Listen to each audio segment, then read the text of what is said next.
don't know if you gentlemen have anything that you're keeping your eyes on for this weekend. I am trying to remember what the big matchup this weekend is, and I feel like it's Missouri and A&M. Correct. In conference, absolutely. Nooner. Mm-hmm. Yeah. So that's the headliner for this weekend. Kind of not a down slate, but you're not going to have fireworks like last week every week. So a little bit of a step back, but the unexpected games are always the best in my opinion. Like this past weekend, that Ole Miss Kentucky game provided a lot for me. I thoroughly enjoyed my viewership of that tackle football game. Iowa does go to Ohio State this week. Mm-hmm. Just saying. Is that Ohio State's conference opener? You can check because I will say. They played Michigan State last No, they just played Michigan. They played Michigan State. Yes, we don't know. As far as I did not. I can't lie to you. Yes, competitive. Yes. Yeah. I didn't watch Ohio State admittedly play Michigan State. It played out how I figured it would. I am really interested to see though Ohio State break into their schedule a little bit more. Obviously, they were very high preseason in hype. I think probably rightfully so, loaded with talent. But they haven't had a big game yet, or really a close game. Nope. So they're a talented team, and I'm not saying they're overrated. I just am very interested to see how it shakes out down the stretch with Will Howard and a bunch of untested pieces from the transfer portal we've seen around college football. Doesn't always work out. Does not always work out, those transplants. Even a few on our team, the Georgia Bulldogs. I'm looking at you, Jurasek, however you say your last name. Pitiful. Go watch. A lot, dude. Go watch the Georgia video if you want to hear our thoughts on that. Yeah. Because there are many of those, but it doesn't always work. The transplant, the plug and play. It does work sometimes, but I think I don't know if that game against Iowa is in the shoe or not. Either way, will be the best defense they've faced up until this point this year. It is in the shoe. Okay. In the ACC world, SMU takes on Louisville. Louisville is ranked 22. I know that SMU had a couple hiccups early in the season, but I believe as far as ACC plays. Yeah, they just killed Florida State. Goes, yeah, they're still in the driver's seat in conference play. So, Purdue, Wisconsin. I don't know. This is kind of a down slate. You've got Auburn, Georgia, which is just a fun rivalry, but Auburn is not looking good. And if there's one team that you would hate to be, it's who's playing Georgia after they lose. Auburn. Yeah, exactly. So. That's what they used to say about. Yeah, Ole Miss played South Carolina in Columbia. Good game. Yeah, that's good. Could be a good I game. actually think that's a really good game. I think South Carolina might be not favored, but close to it. I don't know if there's betting lines up for it yet. Were they 9 points for the Gamecocks? Ole Miss. Oh, Ole Miss is favored by 9. To be fair, I might lock that.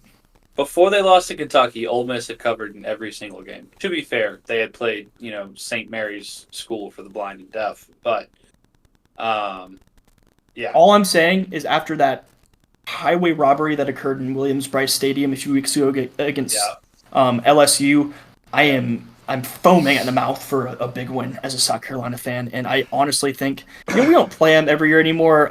They're not my they're an old East opponent, but honestly, I think. I don't mind when they're good, and they proved they can play some pretty good football. I'm glad we played Kentucky, besides them. I'm glad we played Kentucky instead of South Carolina a couple weeks ago, because we would have lost that game. Yeah. Mm-hmm. Yep. Did is Carolina coming off a bye? I feel like they are. We're about it. That sounds right. I don't think I saw anything on Saturday about them. No, that's 100% right. They definitely didn't play. Yeah, they had a bye. The last game they played, they beat Akron 50-7. So the offense is not. With 2 weeks to prepare, Carolina plus 9 sounds good. We could have a shootout in Columbia. I think so. I think that's one of the more exciting, low key. Not a lot of people maybe are thinking about it games, because I don't know, man. If I'm Beamer, it's time to prove it. Yeah, Beamer ball, baby. 3:30 on ESPN, and then Georgia Auburn's 3:30 ABC.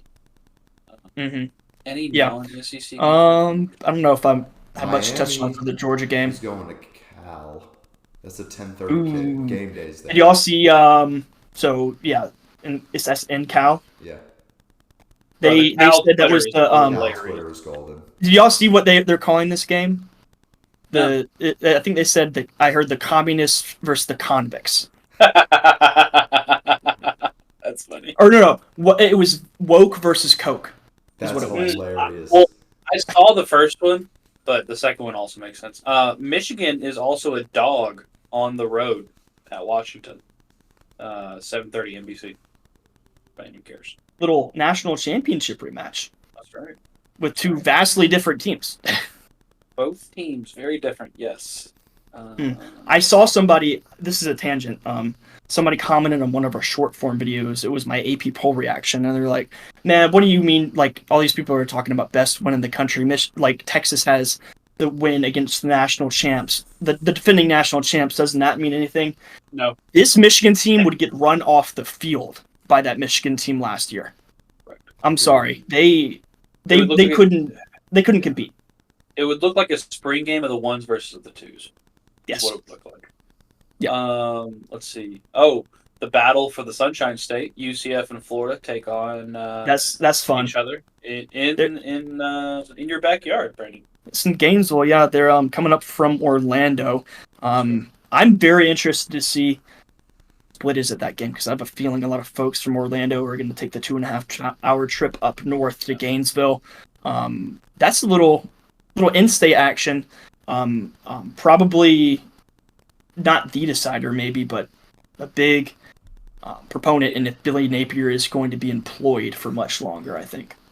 But UCF looks... Well, I was going to say they looked good.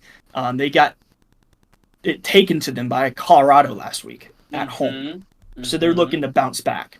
And that was a very impressive win for Colorado. It was. I personally have been high on UCF. I think KJ Jefferson is a very underrated quarterback and has been utilized in a way that hasn't been super beneficial to him his whole career. I think if you build an offense around him, I mean, he's being coached by Gus Malzahn, and I believe the quote from Gus was, he hasn't seen a guy like that since Cam Newton. So that's pretty high praise from the man himself. But Colorado came out there and played their asses off. So hats off to them. They looked good in that victory. I mean, I did not watch that game, but I imagine that we watched a little bit of it. I think we had Travis Hunter's over player prop. It didn't hit, but yeah, we watched a little bit of that. But they were 14-point dogs in Orlando that day. I don't know. It's easy with like hindsight, but like UCF may have been looking ahead to Florida. Maybe. I mean, I'm not trying to make excuses. I'm not exactly a UCF fan. Shout out to Bach Baller if you're watching this, my cousin. Oh, he's a UCF fan? Yeah, he's a UCF fan. It's crazy to think that UCF and Colorado, they're in the same conference, right? That's a conference game. Yes, that is a conference game. That's hilarious, geographically speaking. Yep. No, so we went golfing last summer. I was down there, and it's always been the home of at least the women's team for UCF. I would imagine it's the men's team too. I just haven't seen them out there. But yeah, they this was the first year they had joined the Big 12, and they had all the signage up in the clubhouse. It's like, proud member of the Big 12 conference. I was like, that don't feel right. Yeah. It don't feel right. So, but yeah, I mean, I don't know. I think that'll be a fun one. Florida continues to shoot themselves in the foot. We'll see if they can do anything different. To be perfectly honest with you, running that 2-quarterback system with Graham Mertz. Why am I blanking on his DJ Lagway? Sorry, excuse me. But you're the only one who's seen him in person. Yeah, it is unwise in my opinion. Just play him or don't. Yeah, at your own peril.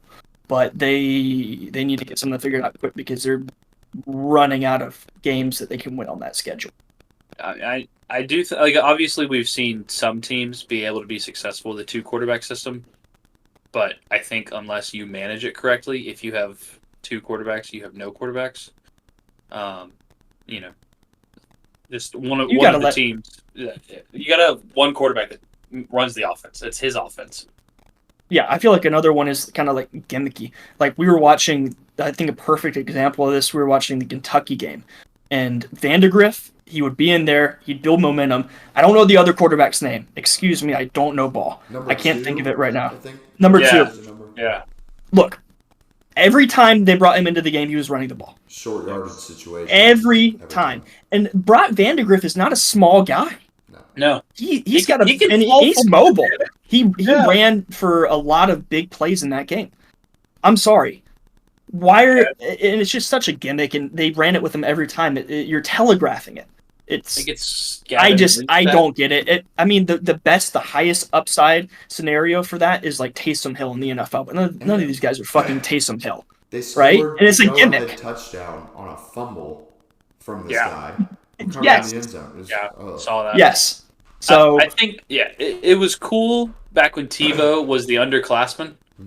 Coming in for those short yardage situations, but like that's where you also have to throw in the wrinkle of the jump pass, which now not everybody's expecting it, but like they're expecting it. Like it's okay when the play styles don't match. Like like you said, Vandegrift can run. Like what are we doing? Yeah, I think my argument for that against Florida, though, is if that's really the only scenario that it works in, where one is, kind of the domineering play caller, the focal point leader of the locker room, and the other one is kind of a bit more on the gimmicky side. I think DJ Lagway is a bit too good to be in that role, and Graham Mertz is a bit too bad to be in that role. Just being frank. So we'll see. I think that line will be pretty close after the showing that UCF had. Florida is coming off of a bye week. So, 2.5. What was that? The line's 2.5. For UCF? Or the Gators? I forgot. That might be Florida might be favored, honestly. That might be a home field bump. I think Florida is favored, but I'm going to double check. Yeah. That might be it might be a pick'em if if they went and played in Jacksonville. That might be a pick'em. That's funny. Shit. Sorry. Because I think that game would make more sense to be played in Jacksonville. I digress. Or Tampa. Yeah. I mean, Jacksonville's closer to Gainesville. Tampa's closer to Orlando. Yeah. Fuck it. Let's just have them play in Atlanta. Just really inconvenience both teams. All the way up. Yeah. UCF is favored by 2.5. Okay. So that's one of the better, closer spreads of the weekend, I think. So that should be interesting if you're into that kind of thing. If you're not just a college football casual, more of a different viewing experience, most likely. Yeah. But we'll see. So, is there any other big ones? Not really, man. I mean, this is the thing. It's going to be like the South Carolina LSU week, where the slate looks like it's garbage, but it's going to end up having some really good games down the stretch. That's just how college football works. It's just a matter of who.